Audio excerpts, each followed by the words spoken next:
இயேசு கிறிஸ்து சொன்ன ஓமைகளில் மத்தேயு 9வது அத்தியாயத்தில் அவர் சீசர்களோடு பேசுகிற போது ஒரு காரியத்தை சொல்லுகிறாரு. ஒருவனும் கோடி துணியோட புதிய வஸ்திரத்தை இணைப்பதில்லை. அப்படி இணைச்சிட்டா புது துணி பழைய துணியை கிழிச்சிரும், அதனால யாரும் இணைப்பதில்லை அப்படிங்கிறாரு. அதே போல புது திராட்சை ரசத்தை பழைய துருத்தியில வார்த்து வைக்கிறதும் இல்லை. வார்த்து வைத்தால் துருத்தியும் கிழிஞ்சு போயிடும், ரசமும் சிந்தி போயிடும். புது ரசத்தை புது துருத்தியிலே வார்த்து வைப்பார்கள், அப்போது ரெண்டும் பத்திரப்பட்டிருக்கும் அப்படிங்கிறாரு. இந்த ஊமையை வைத்து தான் இன்றைக்கு நம்ம கொஞ்சம் தியானிக்க இருக்கோம். எந்த ஊமைகளா இருந்தாலும் அதற்கு முன்னாடி என்ன சந்தர்ப்பத்துல என்ன சூழ்நிலையில இதை சொன்னாங்க அப்படிங்கிறத பார்த்தா தான் நமக்கு அது கொஞ்சம் கரெக்டாக வரும். இப்ப இதே சம்பவம் மார்க்கு சுவிசேஷத்திலையும் இருக்குது, 2வது அத்தியாயத்துல வருது. லூக்கா சுவிசேஷத்திலையும் வருது, 5வது அத்தியாயத்துல வருது. ஆனா இந்த 3 சுவிசேஷங்களிலுமே சந்தர்ப்பம் ஒண்ணுதான். ஒரே சந்தர்ப்பத்துல சொன்னதை தான் 3 பேர் ரெக்கார்ட் பண்ணி வைக்கிறாங்க. இது என்ன சம்பவத்துல என்ன சந்தர்ப்பத்துல இதை பார்த்தாங்க அப்படின்னு பார்த்தா, அதற்கு முன்னாடியே நம்ம படிச்சு பார்த்தோம்னா தெரியும். இயேசு கிறிஸ்து ஒரு திமிர்வாதக்காரனை சுகமாக்குற சம்பவம்.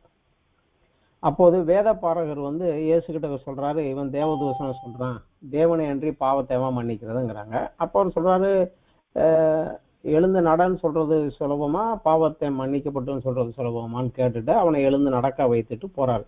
வேத பாரகர் அவளுக்கு கேள்வி வைக்கிறாங்க. அதுக்கு ஒரு அற்புதத்தை செஞ்சுட்டு அங்கிருந்து எழுந்து வர்றாரு. வந்த உடனே மத்தேயு என்கிற ஒரு லேவி, அவர் ஆயக்காரனாக வேலை செய்து கொண்டே இருக்கிறார். அவரை பார்த்து நீ என் பின்பற்றி வா அப்படின்னு கூப்பிடுறாரு. உடனே அவர் தன் வேலையை விட்டுட்டு இயேசு கிறிஸ்துவுக்கு பின்பற்றி வருவதற்கு ஆயத்தமாக தன் வீட்டிலே ஒரு பெரிய விருந்து பண்ணுகிறார். அந்த விருந்தில அவருடைய நண்பர்கள், இவர் ஆயக்காரனா இருந்தாலும் அநேக ஆயக்காரர்கள், கொஞ்சம் பிசினஸ் பீப்புள் அந்த மாதிரி ஆளுங்க நிறைய இருந்திருப்பாங்கன்னு நினைக்கிறேன். நிறைய பேர் அந்த விருந்துக்கு வந்திருந்தாங்க. அவர் அதாவது என் வேலையை விட்டுட்டு நான் முழு நேரமாக ஊழித்து போறேன், அதனால விருந்துக்கு வாங்கன்னு வீட்டுல வச்சு விருந்து பண்ணியிருக்காரு. அப்ப அவருடைய நண்பர்கள், உறவினர்கள், அதோட இயேசுவையும் அவர்கள் சீசர்களையும் அழைத்திருந்தாங்க அந்த விருந்துக்கு. அப்ப பரிசேயர்கள் இயேசுவின் சீசர்கள்கிட்ட இயேசுவை குற்றஞ்சாட்டி ஒரு கம்ப்ளைண்ட் பண்றாங்க. உங்க போதகர் எப்படி ஆயக்காரனோடும் பாவியோடும் போஜனம் பண்ணுகிறதுங்கிறாங்க. அப்ப இயேசு சொல்றாரு, பிணியாளிக்கு வைத்தியன் வேண்டியதில்லை, சுகம் உள்ளவனுக்கு தான் தேவையில்லை, பிணியாளிக்கு தான் தேவை. பலியை அல்ல இரக்கத்தையே விரும்புகிறேன் என்பதின் கருத்து இன்னதென்று போய் கற்றுக்கொள்ளுங்கள் அப்படின்னு சொல்றாரு அவங்க கிட்ட. நீதிமான்களே அல்ல பாவிகளே மனம் திரும்ப அழைக்க வந்தேன் அப்படின்ட்டாரு. ஸோ அந்த கம்ப்ளைண்ட்டுக்கு அவங்க சொன்ன உடனே இப்பொழுது யோவானுடைய சீசர்கள் வருகிறார்கள். யோவான் ஸ்நானகனுடைய சீசர்கள் அவங்க இயேசு கிட்டக்கு ஒரு கம்ப்ளைண்ட் சொல்றாங்க. என்ன சொல்றாங்கன்னா, நாங்களும் பரிசேயருடைய சீசரும் அநேகம் தரம் உபவாசம் பண்றோம், உம்முடைய சீசர்கள் ஏன் உபவாசிக்காம இருக்கிறாங்க அப்படின்னு கேக்குறாங்க. அவர் கேட்ட கேள்விக்கு தான் இவர் அங்க ஒரு பதில் சொல்றாரு. மத்தேயு 9வது அத்தியாயத்திலே 15-16 பார்த்தோம்னா இருக்கும். அதற்கு இயேசு, மணவாளன் தங்களோடு இருக்கையில் மணவாளனுடைய தோழர் துயரப்படுவார்களா? மணவாளன் அவர்களை விட்டு எடுபடும் நாட்கள் வரும், அப்பொழுது உபவாசிப்பார்கள் அப்படின்னு சொல்லிட்டு தான் பின்னாடி இந்த உவமை சொல்றாரு. ஒருவன் கோடி துண்டை பழைய வஸ்திரத்தோடு இணைக்க மாட்டான், இணைத்தால் அதனோடு இணைத்த துண்டு வஸ்திரத்தை அதிகமாக கிழிக்கும், பீறலும் அதிகமாகும். புது திராட்சை ரசத்தை பழந்துருத்திகளில் வார்த்து வைக்கிறது இல்லை, வார்த்து வைத்தால் துருத்திகளும் கிழிந்து போகும், ரசமும் சிந்தி போகும், துருத்திகளும் கெட்டு போகும். புது ரசத்தை புது துருத்திகளில் வார்த்து வைப்பார்கள், அப்பொழுது இரண்டும் பத்திரப்பட்டிருக்கும் அப்படின்னு சொல்றார். இதுல அவர் சொல்லக்கூடிய கருத்துல இதுல மெயினான பாயிண்ட் என்ன அப்படின்னா, உபவாசத்தை குறித்து தான் அவங்க கேட்கறாங்க. உபவாசம் பண்ணணும், நீங்க உங்க சீசர்கள் ஏன் பண்றது இல்லை அப்படிங்கிறது தான் கம்ப்ளைண்ட். ஸோ இதுல உபவாசத்தை குறித்து நம்ம கொஞ்சம் இதுல மையப்பொருள் அதுதான். அதனால நம்ம அதை கொஞ்சம் தெரிஞ்சுக்கிட்டா கொஞ்சம் நல்லா இருக்கும். ஏன்னா நாங்கெல்லாம் அநேக தடவை உபவாசம் பண்றோம், ஆனா நீங்க எல்லாம் போற இடத்துல எல்லாம் விருந்து சாப்பிட்டுட்டே இருக்கீங்களே நீங்களும் சீசர்களும் அப்படிங்கிறாங்க. இதுல ஒரு விசித்திரமான காரியம் என்ன அப்படின்னு பார்த்தா, யோவான் ஸ்நானகனுடைய சீசர்களும் வேத பாரர்களும் பரிசேயரும் எப்போதும் இயேசு கிறிஸ்துவை சுற்றி அவர் மேல ஒரு குறை குற்றம் சாட்டிக்கிட்டே இருப்பாங்க. இயேசு கிட்டக்கே அவருடைய சீசர்களை பற்றி 3 தடவை குற்றம் சாட்டினாங்க. அந்த 3 குற்றமும் என்னன்னு பார்த்தா கொஞ்சம் வேடிக்கையா தான் இருக்கும். அது 3மே சாப்பிட்றத பத்தி தான். மத்தேயு 9:14 ஏன் உபவாசம் இருக்கலன்னு கேட்டாங்க. அதே மத்தேயு 12:2 பாத்தீங்கன்னா ஓய்வு நாள் அன்னைக்கு ஒரு வயல்வெளியே போற போது கதிரை கொய்து தின்னாங்களாம். ஓய்வு நாள்ல செய்யக்கூடாத ஏன் செஞ்சுறான் அப்படின்னு சொல்லி அவன் மேல கம்ப்ளைண்ட் பண்ணாங்க. அதே மத்தேயு 15:2 பாத்தீங்கன்னா பரிசேயர் சொல்றாங்க, நம்ம முன்னோருடைய பாரம்பரியத்தை மீறி உன் சீசர்களுக்கு கை கழுவாமலே சாப்பிட்றாங்களே, இது எப்படி அப்படின்னு கம்ப்ளைண்ட் சொன்னாங்க. ஸோ அவங்க சீசர்கள்ட்ட கண்டுபிடிச்ச கம்ப்ளைண்ட் எல்லாம் சாப்பிட்றது தான். ஆனா இந்த பிரச்சனையில மையமான பொருள் உபவாசம். இந்த உபவாசம் அவங்க காலத்துல எப்படி இருந்தது, வேதத்துல எப்படி இருந்தது, எப்படி மாறினதுங்கிறத கொஞ்சம் விவரமா பார்த்தோம்னா இயேசு சொன்னதனுடைய கருத்து நமக்கு தெரியும். நியாயப்பிரமாணத்தின் சட்டத்தின்படி, நியாயப்பிரமாணத்தில் உள்ள அந்த சட்டத்தின்படி பார்த்தா லேவியராகமத்துல இது குறித்து ஒரு கருத்து வரும். அந்த உபவாசம் இருப்பது என்பது நான் பாவம் செய்து விட்டேன், என் பாவத்தை மன்னியும் என்று தேவனிடத்தில் வருந்தி தன்னை தாழ்த்தி அழுது கேட்டுக்கொள்வதற்கு உபவாசித்து செய்வது. இதுதான் அந்த நியாயப்பிரமாணத்தோடு கணக்குல வரும். இதை லேவியராகமத்துல 23வது அத்தியாயத்துல 26 32 வரைக்கும் அந்த இஸ்ரவேல் பண்ண வேண்டிய 7 பண்டிகைகள் வரும். அதுல இது ஒரு பண்டிகையில மட்டும்தான் இந்த உபவாசம் செய்வதுன்னு வரும். தமிழ் வேதாகமத்துல தங்கள் ஆத்மாவை தாழ்த்தி அப்படின்னு வரும். இது பாவ நிவாரண பண்டிகை அப்படின்னு சொல்லுவாங்க. இது அவங்க காலண்டர் படி 7வது மாசம். அவங்க காலண்டர்ல 7வது மாசம், நமக்கு கிட்டத்தட்ட செப்டம்பர் மாசம் வரும். தேதி சரியா வராது. அந்த 7ஆம் மாசம் முதல் தேதியில எக்கால பண்டிகை, எக்காலம் ஊதுவாங்க. அதை வைத்து எல்லாரும் வரணும். அன்னைக்கு ஓய்வு நாள், ஆலயத்துல ஆராதிக்கணும். 7ஆம் மாசம் முதல் தேதி. அதை தொடர்ந்து 7ஆம் மாசம் 10ஆம் தேதியில பாவ நிவாரண பண்டிகை. அன்னைக்கு தான் எல்லாரும் நாங்கள் இந்த வருடம் புறம் செய்த எங்களுடைய தவறுகளை எங்களுக்கு மன்னியும் அப்படின்னு பாவ நிவாரண பலி செலுத்தி விட்டு தங்கள் ஆத்மாவை தாழ்த்தி தேவனிடத்தில் மன்றாட வேண்டும். அன்னைக்கு தான் அவங்க உபவாசம் இருந்து தேவனிடத்தில் மன்றாடுவாங்க. அதை தொடர்ந்தே வருவது 7வது மாசத்துல 15ஆம் தேதியிலிருந்து 22ஆம் தேதி வரைக்கும் 7 நாட்கள் கூடார பண்டிகை. அந்த கூடார பண்டிகை விருந்தும் கொண்டாட்டமுமா இருக்கும். இது அவங்க காலண்டர்ல. இந்த கணக்குல தான் அவங்களுக்கு சட்டப்படி அவங்களுக்கு உபவாசங்கிறது அந்த ஒரு நாள் தான். அதை விட்டுட்டா 2வது ஒரு காரியம் உபவாசம் இருப்பதற்கு, தேவனுடைய ஜனங்கள் தங்களுடைய தவறினாலோ ஊழியர்கள் அல்லது ராஜாக்கள் இவர்களுடைய தவறினாலோ தேவ கோபமும் தண்டனையும் தேசத்தை நோக்கி வருகிற போது அதிலிருந்து தங்களை விடுவிக்கும்படி தங்களை தாழ்த்தி தேவனுடைய இரக்கம் வேண்டி தேவனை நோக்கி உபவாசித்து தேவனிடத்தில் மன்றாடுவது. இதுதான் 2வது வகையான அந்த உபவாசத்தினுடைய காரணம். இதை நம்ம யோவேல் புஸ்தகத்துல 2வது அதிகாரத்துல நம்ம வாசிக்கலாம். அதுல சொல்லுகிறாரு, ஒரு வெட்டுக்கிளிகளை தேவன் அனுப்பினதுனால தேசத்துல பஞ்சம் போச்சு. அப்ப தேவன் சொல்லுகிறாரு, இன்னும் ஒரு பெரிய மோசமான அடி தேசத்தை நோக்கி வருது அப்படின்னு ஒரு வார்னிங் கொடுக்கிறாரு. அப்பதான் யோவேல் சொல்லுகிறாரு, பரிசுத்த உபவாச நாளை நியமிங்கள், எல்லாரையும் கூட்டுங்க, தேவனிடத்தில் உங்கள் பாவத்துக்காக உங்களுடைய ஆடைகள் எல்லாம் இருதயத்தை கிழித்து தேவனிடத்துல மன்றாடுங்கள் அப்படின்னு சொல்லி உபவாசத்துக்காக அன்னைக்குதான் அழைப்பு கொடுக்கிறார். இது ஒரு 2வது வகை. 3வது வகை உபவாசம் பெர்சனல், ஒரு மனிதன் தனிப்பட்ட முறையில தேவனை நோக்கி உபவாசிப்பதற்காக இருப்பது. அது தான் ஒரு குற்றம் செஞ்சுட்டேன், அவன் ஒரு தப்பு பண்ணிட்டேன் அப்படிங்கிறது உணர்த்தப்பட்ட போது அந்த மனிதன் தன்னை தாழ்த்தி வருந்தி தேவ இரக்கத்திற்காக தேவனிடத்திலிருந்து மன்னிப்பிற்காக தேவனிடத்தில் உபவாச ஜெபத்திலே மன்றாடுவது. இதை நம்ம பழைய ஏற்பாட்டுல 2 இடங்களிலே பார்க்கலாம். 2 சாமுவேல் 12வது அத்தியாயம் 15 16 வரைக்கும் பத்சேபாளோட பாவம் செய்து விட்டான் அப்படின்னு சொல்லி தேவனால சுட்டி காட்டப்பட்ட போது அந்த பாவத்தின் நிமித்தமாக பிறந்த பிள்ளையை தேவன் அடித்தார். அப்போது அந்த பிள்ளையை காப்பாத்துங்கன்னு சொல்லி அழுதார், உபவாசம் இருந்து அழுதார். ஆனா உபவாசம் இருந்து பலனில் அந்த பிள்ளை மரித்து போய்விட்டது. மரித்து போனோன்னு நினைச்சு சாப்பிட்டுட்டு போயிட்டார். இது பர்சனலாக தன்னுடைய தவறுக்காக வருந்தி உபவாசம் இருந்து தேவனிடத்திலிருந்து மன்னிப்புக்காக கெஞ்சுவது.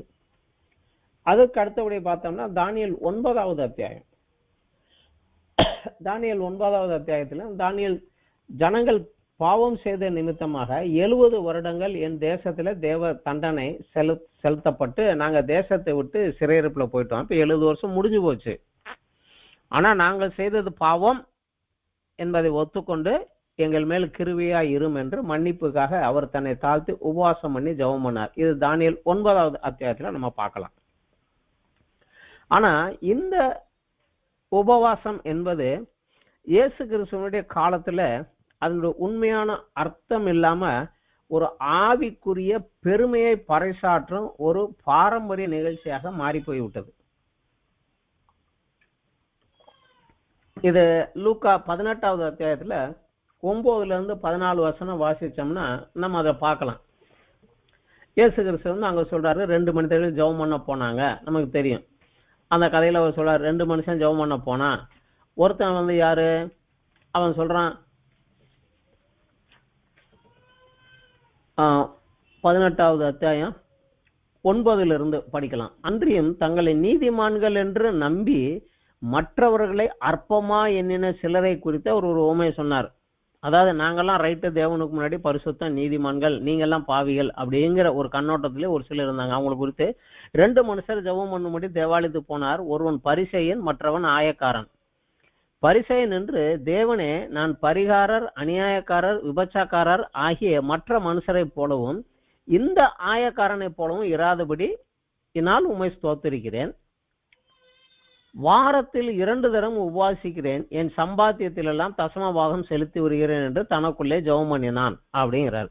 ஸோ அந்த காலத்துல அவங்க கிட்ட இது ஒரு ஆவிக்குரிய ஒரு பெருமையான ஒரு காரியமாக அந்த வாரத்தில் 2 தரம் அப்படிங்கிறாங்க. அதை அவங்க கணக்குப்படி பார்த்தா திங்கட்கிழமையும் வியாழக்கிழமையும் 2 நாள் அவங்க உபவாசம் இருந்து மேல சாக்கு துணியை போட்டுக்கிட்டு தலையில சாம்பலை கொட்டிக்கிட்டு அன்னைக்கு பூரா அப்படியே பசியோட அப்படியே அலையிறது போல அலைவாங்க. எல்லாரும் பார்த்து என்னன்னா இன்னைக்கு பாஸ்டிங் அப்படின்னு சொல்லிக்கிட்டு இது பிறருக்கு காண்பிப்பதற்காக அந்த மாதிரி ஒரு பெருமையான ஒரு காரியமாக சுத்திக்கிட்டு தெரிஞ்சாங்க. அதைத்தாங்க சொல்லிடுறாரு.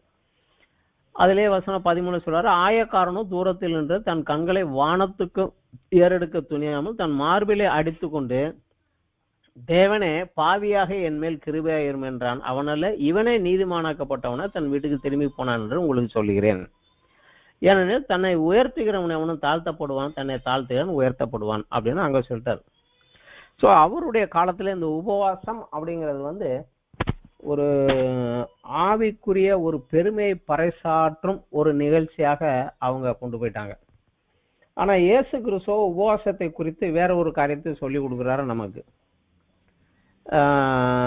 மத்தேயு 6வது அத்தியாயத்துல நம்ம படிச்சா உபவாசம் எப்படி இருக்க வேண்டும் அப்படின்னு அவர் அங்க தெளிவாவே இந்த காரியத்துக்கெல்லாம் முன்னாடியே அங்க சொல்லிட்டாரு. அதிகமாக அந்த மத்தேயு 6 அத்தியாயத்துல 3 காரியங்கள் முக்கியமாக இயேசு கிறிஸ்து டீல் பண்றாரு. ஒன்று ஜபம், இன்னொன்னு உபவாசம், 3வது தான தர்மம் பண்ணுதல். இந்த 3 காரியத்தையும் அவர் டீல் பண்றாரு. அதை டீல் பண்ற போதே அவர் அங்க என்ன சொல்லுகிறாரு, மத்தேயு 6ல 16, 17, 18 நீங்களும் உபவாசிக்கும் போது மாயக்காரரை போல முகவாடலாய் இராதேயுங்கள். அவர்கள் உபவாசிக்கிறதை மனுஷர் காணும் பொருட்டு தங்கள் முகங்களை வாட பண்ணுகிறார்கள். அவர்கள் தங்கள் பலனை அடைந்து தீர்ந்தது என்று மெய்யாகவே உங்களுக்கு சொல்லுகிறேன். ஐயோ, அந்த ஆளு பாரு எப்படி உபவாசம் இருக்காரு பாருன்னு சொல்லிட்டான்ல, அதுதான் அவனுக்கு வந்த பலன். அவன் ஜபத்தையோ அவன் உபவாசத்தையோ தேவன் கணக்குல எடுக்கவே இல்லை அப்படிங்கிறாரு. இப்ப சீசர்கள் சொல்றாரு, நீயோ உபவாசிக்கும் போது அந்த உபவாசம் மனுஷர்களுக்கு காணப்படாமல் அந்தரங்கத்தில் இருக்கிற உன் பிதாவுக்கே காணப்படும்படியாக உன் தலைக்கு எண்ணெய் பூசி உன் முகத்தை கழுவு. அப்பொழுது அந்தரங்கத்தில் பார்க்கிற உன் பிதா உனக்கு வெளியரங்கமாக பலன் அளிப்பார்.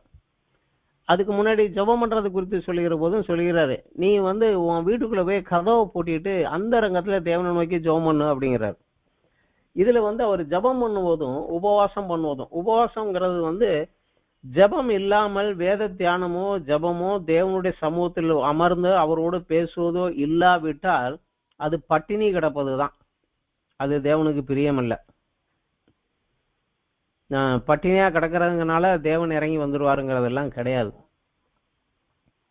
உபவாசம் என்பது என் சரீரத்துக்கு தேவையை ஒதுக்கி விட்டு விட்டு என் ஆத்மீக தேவைக்காக தேவ சமூகத்தில் என் ஆவியிலே பலனை பெறுவதற்காக, இன்னும் தேவனை அறிந்து கொள்வதற்காக, இன்னும் தேவனிடத்திலிருந்து ஒரு வழி நடத்துதலையோ அல்லது ஒரு பலனையோ பெற்றுக்கொள்வதற்கு, இன்னும் தேவனை அறிந்து அவர் பிரசன்னத்தில் அமர்வதற்காக நான் என்னை உலகத்திலிருந்து பிரித்தெடுத்து தனியாக நான் அவரோடு அமர்ந்திருந்து நான் அவருக்குள் வளருவேன் என்பதுதான் அந்த உபவாச ஜபம். ஆனா இந்த காலத்துல வந்து இது கொஞ்சம் இவங்க காலத்துல அது ஒரு ஆவிக்குரிய பெருமையாக நிகழ்ச்சியா போனதுனால ரொம்ப கொஞ்சம் பிரச்சனை ஆகி போயிருச்சு. இயேசுவும் தன்னுடைய உவமையில வந்து இதைத்தான் சொல்றாரு. ஆனா இந்த கிரியைக்கு நீங்கி மனம் திரும்பி நம்ம உள்ள வரணும் அப்படிங்கிறத வந்து அவர் நம்ம கிட்ட கொஞ்சம் எதிர்பார்க்கக்கூடிய ஒருவராகத்தான் இருக்கிறார். உபவாசத்தை குறித்து இன்னும் நல்லா நம்ம பார்க்கணும்னா சகரியாவினுடைய புஸ்தகத்துல, அந்த புஸ்தகத்திலயும் வந்து சகரியா கிட்டக்க வந்து ஜனங்கள் வந்து கேட்பாங்க, நாங்க அந்த 70 வருஷமா பண்ற ஜபத்தை இன்னும் பண்ணணுமா அப்படின்னு கேட்பாங்க. 70 வருஷமா 5ஆம் நாள்லயும் 7ஆம் நாள்லயும் 3ஆம் நாள்லயும் நாங்க பண்றோமா, இதை பண்ணணுமா அப்படின்னு கேட்கறாங்க. அங்க அதுல பாத்தீங்கன்னா தேவன் அவங்களுக்கு தெளிவாகவே பதில் கொடுக்குறாரு. சகரியா மூலமாக பதில் கொடுக்குறாரு. நீ ஜெபம் பண்ணது உபவாசம் இருந்த போது எனக்குன்னு இருந்தியா நீ அப்படின்னு கேட்கிறாரு.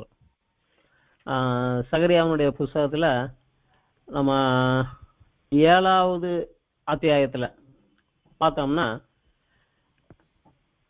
1, 2, 3 வசனங்கள்ல, தரியு அரசாண்ட 4ஆம் வருஷம் கிஸ்லேயு 9ஆம் மாசம் 4ஆம் தேதியில சகரியாவுக்கு கர்த்தருடைய வார்த்தை உண்டாயிற்று. கர்த்தருடைய சமூகத்தில் விண்ணப்பம் பண்ணவும், நாங்கள் இத்தனை வருஷமாக செய்தது போல 5ஆம் மாதத்தில் அழுது ஒடுக்கத்தில் இருக்க வேண்டுமோ என்று சேனைகளின் கர்த்தருடைய ஆலயத்தில் ஆசாரியரிடத்திலும் தீர்க்கதரிசியிடத்திலும் கேட்கும்படியா சரத்சேரும் ஜெகமெல்லேரும் அவனுடைய மனுஷரும் தேவனுடைய ஆலயத்திற்கு அனுப்பப்பட்டார்கள். அப்பொழுது சேனையுடைய கர்த்தரின் வாசை எனக்கு உண்டானது. அதாவது இவங்க சிறையிருப்புல இருந்து 70 வருஷம் பாபிலோன்ல சிறையிருப்புல இருந்ததுக்கு அப்புறம் அங்க இருந்து திருப்பி இஸ்ரவேல் தேசத்துக்குள்ள வந்து தேவ ஆலயத்தை கட்டி எழுப்பணும், அங்க வந்து குடியிருக்கணும்னு 70 வருஷம் கழிச்சு திரும்பி வந்திருக்கிறாங்க. இப்ப அவங்க கேட்கறாங்க, இப்ப இத்தனை வருஷமும் நாங்க 5ஆம் மாசம் இருந்தோமே, அந்த உபவாசம் இப்பவும் இருக்க வேண்டுமா அப்படிங்கிறாங்க. அப்ப தேவனுடைய உத்தரவு என்னன்னு பாருங்க. 5ஆவது வசனத்துல, நீ தேசத்தின் எல்லா ஜனத்தோட ஆசையோடு சொல்ல வேண்டும் என்றால், நீங்கள் இந்த 70 வருஷமாக 5ஆம் மாதத்திலும் 7ஆம் மாதத்திலும் உபவாசம் பண்ணி துக்கம் கொண்டாடின போது நீங்கள் எனக்கென்றுதானா உபவாசம் பண்ணினீர்கள்? நீங்கள் புசிக்கிற போதும் குடிக்கிற போதும் உங்களுக்கென்றல்லவா புசிக்கிறீர்கள், உங்களுக்கென்றல்லவா குடிக்கிறீர்கள். எருசலேமும் அதை சுற்றிலும் இருந்த பட்டணங்களிலும் குடிநிறந்து சுகமாயிருந்த காலத்திலும் தெற்கு நாடும் சமபூமியும் குடியிருந்த காலத்திலும் முன்னிருந்த தீர்க்கதரிசிகளை கொண்டு கர்த்தர் கூறின வார்த்தைகள் இவைகள் அல்லவா அப்படிங்கிறார். நான் சரியா நடங்கப்பா, நீங்க தப்பு பண்ணீங்கன்னா அடி வருதுன்னு சொன்னேன், நீங்க கேட்கல, அடி விழுந்தோன்னு உட்காந்து ஓன அழுதீங்க, நீங்க எனக்குன்னா உபவாசம் பண்ணீங்க இல்லையே அப்படிங்கிறார்.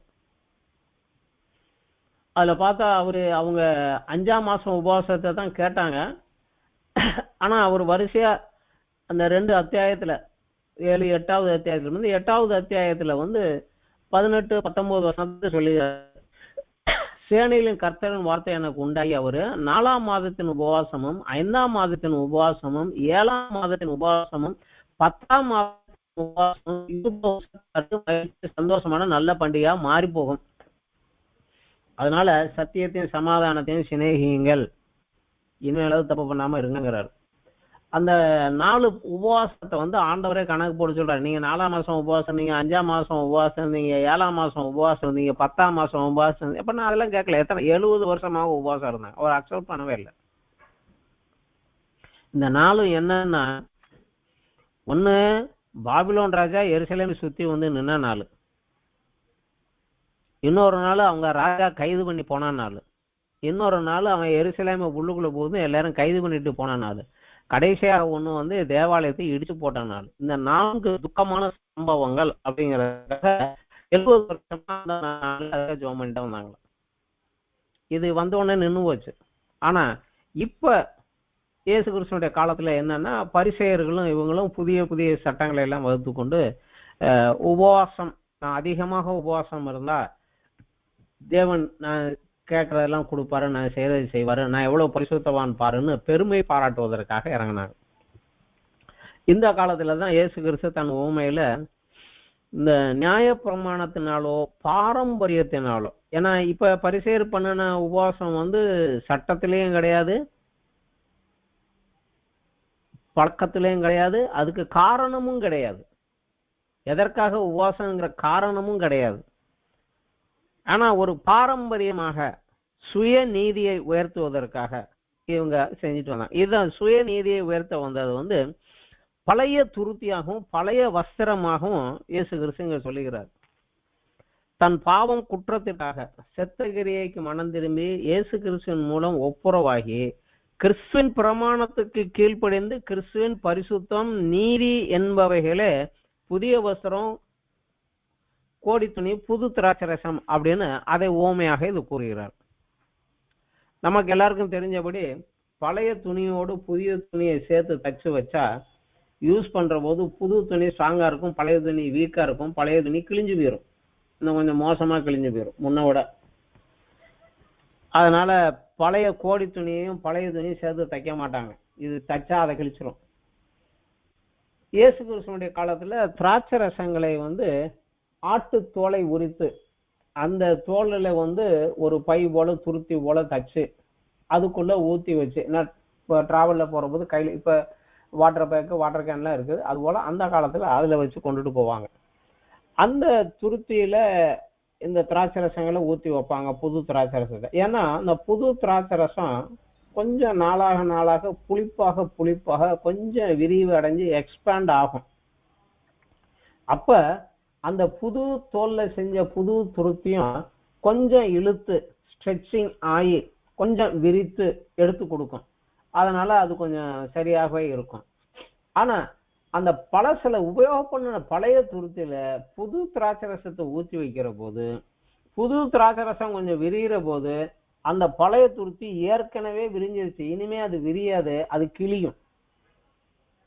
அதனால கிழிஞ்ச உடனே உள்ள இருக்கிறதும் சிந்தி போயிடும், அந்த துருத்தியும் வீணாய் போயிடும், யூஸ் பண்ண முடியாது, ரசமும் சிந்தி போயிடும். அதைத்தான் இதை சொல்லுகிறார். அந்த ஒரு காரணம் அவனோட பழக்கத்துல இருந்ததுனால அந்த ஒரு காரியத்தை சொல்லுகிறார். இதுல மறைமுகமாக ஒரு பின்னாடி சொல்லக்கூடிய ஒரு காரியம் என்னன்னா, பழைய யூத மதம் அதனுடைய பாரம்பரியம் இதோடு தன்னுடைய புதிய கிறிஸ்தவ மார்க்கத்தை இணைக்க முடியாது, அதெல்லாம் முடிஞ்சு போச்சு, அது வேற, என்னுடையதெல்லாம் வேற, அதனால நீங்க அந்த கண்ணோட்டத்துல எங்களை பார்க்காதீங்க, இது ரெண்டும் செட் ஆகாது அப்படிங்கிறது. இத நம்ம ரோமர் புஸ்தகத்துல பவுலும் இதை எழுதுறாரு, 9வது அத்தியாயம் 31-32 சொல்றாரு. நீதி பிரமாணத்தை தேடின இஸ்ரவேலரோ நீதி பிரமாணத்தை அடையவில்லை, ஏனென்றால் அவர்கள் விசுவாசத்தினாலே அதை தேடாமல் நியாய பிரமாணத்தின் கிரியைகளினாலே தேடினபடியால் அதை அடையவில்லை, இடறுதற்கான கல்லிலே இடறினார்கள் அப்படிங்கிறார். இதுல மத்தேயு மார்க்கு எல்லாம் கரெக்டா எழுதியிருப்பாங்க, லூக்கா மட்டும் ஒரு லைன் எக்ஸ்ட்ரா சேர்த்திருப்பார். அவர் என்ன சொல்லியிருப்பாருன்னா, இந்த பழைய திராட்சை ரசத்தை எவனாவது குடிச்சிட்டான்னா அவன் புதுசா விரும்ப மாட்டான், பழசத்தான் விரும்புவான் அப்படிங்கிறார்.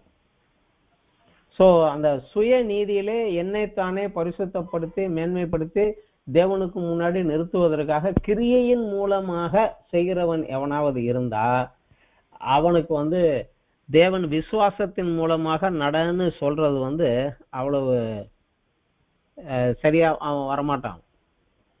தன் கிரியையினால அல்ல விசுவாசத்தினாலே அப்படிங்கிறத அவன் வரணும், அது கொஞ்சம் டஃப் தான், அதுக்கு வரமாட்டாங்கிறார். ஆனா இன்னைக்கு கூட நம்மில கூட நமக்கு சொல்லணும், நம்ம ரட்சிக்கப்படுவதற்கு முன்னாடி நாம அனுசரித்து வந்த பழைய பாரம்பரிய பழக்கங்கள், பழைய மத மார்க்கத்தினுடைய போதனைகள், இந்த அடிப்படையில நமது அனுபவங்கள் இருந்தா இது இன்னைக்கும் நம்மள கிறிஸ்துவுடனுடைய ஐக்கியம், அவருடைய பரிசுத்தம், அன்பு, வல்லமை இதுல அனுதினம் வளர நமக்கு கொஞ்சம் தடையாக இருக்கும். அந்த பழைய பழக்க வழக்கத்தின்படி நாம் தேவனுக்கு பிரியமாக நடக்க முயற்சிக்கிற போது கொஞ்சம் கடினமாக இருக்கும். உபவாசத்தை குறித்து இயேசு கிறிஸ்து என்ன சொல்லியிருக்காரு, எப்படி பண்ணியிருக்காரு, வேதம் என்ன, அந்த முறையில போனா தான் சரியா வரும். நம்ம அந்த பழைய மார்க்கத்தின்படியாக முயற்சி செஞ்சா கொஞ்சம் கஷ்டம்தான். அநேக காரியங்கள் நம்ம பாரம்பரியமா பண்ற காரியங்கள் இருக்குது. நம்ம பழக்க வழக்கத்தினால ஒரு சில காரியங்கள் நம்ம ரெகுலரா செய்யற காரியத்தினால செய்யற காரியங்கள்லாம் இருக்குது. இது நம்ம சூழல் உள்ளவங்க சொல்ல நம்மளுடைய அனுபவங்கள், ரட்சிக்கப்படுவதற்கு முன்னாடி உள்ள நம்மளுடைய அனுபவங்கள், அந்த அனுபவங்களை சார்ந்து சில காரியங்களுக்குள்ள நம்ம போறது, இதெல்லாம் இன்னைக்கு கிறிஸ்துவோடு கூட அந்த அனுதினம் ஐக்கியம், அவருடைய பரிசுத்தம், அவருடைய அன்பு, அவருடைய வல்லமை இதுல அனுதினம் வளர நமக்கு தடையாக இருக்கும். இது வெளிவருவதற்கு இயேசு சொல்லுகிற ஆலோசனை ஒண்ணுதான். யோவான் 8வது அத்தியாயம் 31, 32ல நீங்கள் என் உபதேசத்தில் நிலைத்திருந்தால் மெய்யாகவே என் சீசராயிருப்பீர்கள், சத்தியத்தை அறிவீர்கள், சத்தியம் உங்களை விடுதலையாக்கும். அவ்வளவுதான். அனுதின வேத தியானமும் கிறிஸ்து என்ன சொல்லி இருக்கிறாரோ அதற்கு கீழ்ப்படிந்து அதை கை கொள்வதும் தான் நம்மை கிறிஸ்துவை போல மறுரூபமாக்கும். மற்றபடி வேற காரியங்கள் நமக்கு சரியாகி வராது. இங்க அவர் சொல்றதாதான், அந்த பழைய இது முடிஞ்சு போச்சு, இப்ப புதிய இது வந்து போச்சு, பழசையும் புதுசையும் சேர்க்காதீங்க, பழையதின் அடிப்படையில இதை நீங்க பார்க்காதீங்க அப்படிங்கிறாரு. அப்போதும் அவர் சொல்றாரு, உங்க சீசர்கள் உபவாசம் இருக்கிறதா இல்லையாங்கிற போது அவர் சொல்றாரு, மணவாளன் உடன் இருக்கும் போது மணவாளுடைய தோழர் உபவாசம் பண்ணுவாங்களா? கல்யாண வீட்டுல மாப்பிள்ளை தோழர்கள் பட்னியா இருப்பாங்க? மாப்பிள்ளையோட கூட விருந்து சாப்பிட்டுட்டு சந்தோஷமா தான் இருப்பாங்க, அவங்க எல்லாம் பட்னியாரெல்லாம் இருக்க மாட்டாங்க. ஆனா மணவாளன் அவர்களை விட்டு எடுபடும் நாள் வரும், அப்பொழுது அவர்கள் உபவாசிப்பார்கள். இப்ப நீ அவங்களை ஏன் உபவாசம் பண்ணலன்னு இல்லைன்னு சொல்லாத நீ அப்படின்ட்டு போயிட்டாரு. சோ மணவாளன் அவர்களை விட்டு எடுபட்டு போய்விட்டாரு, திரும்பி வருவாருன்னு வெயிட் பண்றோம். இக்காலத்திலே நம்ம உபவாசிப்பது நம்ம தேவ சமூகத்துல, தேவ பிரசன்னத்துக்குள்ளே, தேவ ஐக்கியத்துக்குள்ளே இன்னும் இன்னும் அதிகமாக வளர்ந்து கிறிஸ்துவை போல மறுரூபம் ஆவதற்கு உபவாச ஜபம், உபவாசத்தில் ஐக்கியத்திலையும் அந்த ஆவியானவருடைய வல்லமையினாலும் அந்த ஆவியானுடைய வழி நடத்துதலையும் அதிகமாக நம்ம வளர்வதற்காக இதை நம்ம பண்ணலாம். எஸ்ரா நெகேமியா புஸ்தகத்துல கூட நம்ம ஒரு காலத்துல பார்க்கலாம். அவங்க ஆண்டவர் சொன்னபடியாக ஒரு காரியத்தை நோக்கி போய்கொண்டிருந்த போது, அந்த பாபிலோன் தேசத்திலிருந்து வருகிற போது எஸ்ரா தன்னோடு ஆட்கள் வந்த போது ஒரு அகவா நதிக்கரையில 3 நாட்கள் உபவாசத்தை சொல்றாரு. 3 நாள் உபவாசம் இருக்கும். எதுக்குன்னா, ஆண்டவரே நாங்கள் அங்கிருந்து எங்க சொந்த தேசத்துக்கு போறோம், எங்க கையில தேசத்துல இருந்த ராஜா கிட்ட இருந்து வாங்கின பொண்ணும் எங்கள் உடன் இருக்கிறவங்களுக்கு கொடுத்த பொன் வஸ்திரங்கள் எல்லாமே இருக்குது. வழியில இதுக்கே எந்தவித கெடுதியும் வராம இதை பத்திரமா நாங்க கொடுக்க வேண்டிய இடத்துல கொண்டு போய் கொடுக்கணும். அதற்காக உம்முடைய காவலையும் உம்முடைய பிரசன்னத்தையும் நாங்கள் வேண்டுகிறோம்னு 3 நாள் உபவாசம் பண்ணிட்டு போனாங்க. அதுலயே சொல்றாரு, நாங்க நிறைய பொண்ணுங்கன்னெல்லாம் கொண்டு போறதுனால எவனா வழி மறிச்சிருவானோன்னு ராஜா கிட்டக்க சிப்பாயங்களை காவலுக்கு அனுப்புங்கன்னு கேட்கறதுக்கு நாங்க வெக்கப்பட்டிருந்தோம். ஏன்னா நாங்க சொல்லியிருந்தோம் எங்கள் தேவன் வல்லமை உள்ளவரும் அவர் முன்னாடி சொல்லிட்டோம், அதனால அவர்கிட்ட எங்களுக்கு ப்ரொடக்ஷன் எல்லாம் ஒன்றும் தேவையில்லை அப்படின்ட்டோம், எங்க தேவன் எங்களை காத்து கொள்வாருன்னு. அதனால தேவ சமூகத்துல உட்காந்து உபவாசம் பண்ணாங்க. இன்றைக்கும் நம்ம அதே போல, தேவனே எனக்கு அடுத்தது என்ன ஏதுங்கிறது எனக்கு சொல்லுங்க, நான் இன்னமும் என்னுடைய அந்த சுபாவத்திலிருந்து, பழைய சுபாவத்துல இன்னும் மேற்கொள்ள முடியாது இருக்கிற காரியத்துல எனக்கு மேற்கொண்டு வருவதற்கு, என் உள்ளான மனிதனில் உங்களுடைய வல்லமையினால நான் அந்த பழைய சுபாவத்துல கலைந்து போடுவதற்கு எனக்கு உதவி செய்யும், உங்களுடைய பிரசன்னத்தையும் உங்களுடைய அனுபவம் வேணும் என்று தேவ பிரசன்னத்தை முக்கியமாக வாஞ்சித்து உபவாசித்து ஜபம் பண்ணி அமருவது, இதைத்தான் ஆண்டவர் நம்மகிட்ட இன்னைக்கு எதிர்பார்க்கிறாரு. இதே ஒரு காரியத்துல நம்ம நடந்து போய்கிட்டே இருக்கிற போது இந்த கிறிஸ்துவனுடைய அனுதின வேத தியானம் கிறிஸ்துவனுடைய பிரமாணத்திற்கு கீழ்ப்படிந்து அதை கை கொள்வது, இது நடந்துகிட்டே போயிருப்பதான் நம்மை கிறிஸ்துவை போல மறுரூபமாக மாற்றி கொண்டுகிட்டே வரும். அப்போஸ்தலர் பவுல் கூட 2 கொரிந்தியர் 4:16 சொல்றாரு, எங்கள் புறம்பான மனுஷனானது அழிந்தும் உள்ளான மனுஷனானது நாளுக்கு நாள் புதிதாக்கப்படுகிறது அப்படிங்கிறார். இந்த புதிதாக்கப்படுதலின் அனுபவம் நம்மளுடைய அனுதின அனுபவமா இருக்கணும். ஆனா இதுல இந்த பழைய பழக்க வழக்கத்தின்படி நமக்கு இன்னைக்கு வேண்டாம். நம்மளை சூழ்ந்து இருக்கக்கூடிய பல மதஸ்தர்கள் அவங்கவுங்க மதத்துல ஒரு உபவாச நாள் அதெல்லாம் இருக்கிறாங்க. அந்த முறையில நம்ம இருக்கிறது இல்லை. உபவாசம் என்கிறது என்னமோ யானைப்பாகன் கையில இருக்க துருத்தியை போல, யானையை அடக்கிறது போல உபவாசம்ங்கிற ஒரு துருத்தியை வச்சுக்கிட்டு நான் ஆண்டவரை நான் சொல்றதை எனக்கு செய்யணும்னு அவரை மிரட்டுறதுக்காக உபயோகப்படுத்துகிறது உபவாசம் அல்ல. உபவாசம் என்பது என்னை தாழ்த்தி தேவ சமூகத்துல ஆண்டவரை இன்னும் என்கிட்ட ஏதாவது தப்பு இருந்தா சொல்லுங்க, அதை நான் எடுத்து போட்டுறேன், என்னை இன்னமும் கொஞ்சம் பரிசுத்தப்படுத்துங்க, என்னை இன்னமும் உம்முடைய சித்தத்தை செய்வதற்கு தகுதிப்படுத்துங்க, நான் இன்னமும் உண்மை அறிகிற அறிவிலே வளர வேண்டும், உம்முடைய பிரசன்னத்தால் நிரம்பி உண்மை அனுபவிக்கின்ற என் ஆவியிலே உண்மை அனுபவிக்கிற அந்த அனுபவத்தினால் வளர வேண்டும் என்பதற்காக முதலிடம் கொடுத்து செய்வதுதான் இந்த காலத்தினுடைய உபவாசம். அந்த உபவாசத்தினுடைய வல்லமை மிகவும் அதிகமானதான் இருக்கும். அந்த ஒரு காரியத்துல நம்ம வளர்ந்துட்டு வரணும். ஆனா அந்த பழைய பழக்க வழக்கமும் இதுவும் இணைய முடியாது. ஏன்னா அதனுடைய நோக்கமும் அதனுடைய எதிர்பார்ப்பும் வேற. இதனுடைய நோக்கமும் இதனுடைய எதிர்பார்ப்பும் வேற. இந்த காரியத்தை தான் அவர் பழசையும் புதுசையும் இணைக்க முடியாது அப்படிங்கிறார். இந்த ஒரு காரியத்தை தான் இந்த ஒரு ஊமையை சொல்லிட்டு, பழைய மதம் அதனுடைய வழிமுறைகள் எல்லாம் வேற, எல்லாம் முடிஞ்சு போச்சு, இப்ப நான் புதுசு கொடுக்குறேன், இது வேற. அதனால அதை அந்த கண்ணோட்டத்திலேயோ அந்த பார்வையிலையோ இதை நீங்க பார்க்காதீங்க, இதை நீங்க செய்யாதீங்க, செய்ய முடியாது அப்படிங்கிறது தெளிவா சொல்ற. அதான் பழைய துணியில புதிய துணியை சேர்க்க முடியாது, பழைய துருத்தியில புது ரசத்தை ஊற்ற முடியாது, புது ரசத்தை புது துருத்தியில தான் ஊற்றி வைப்பாங்க, அப்பதான் அது ரெண்டும் பத்திரமா இருக்கும் அப்படின்னு சொல்லி முடிச்சிட்டாரு.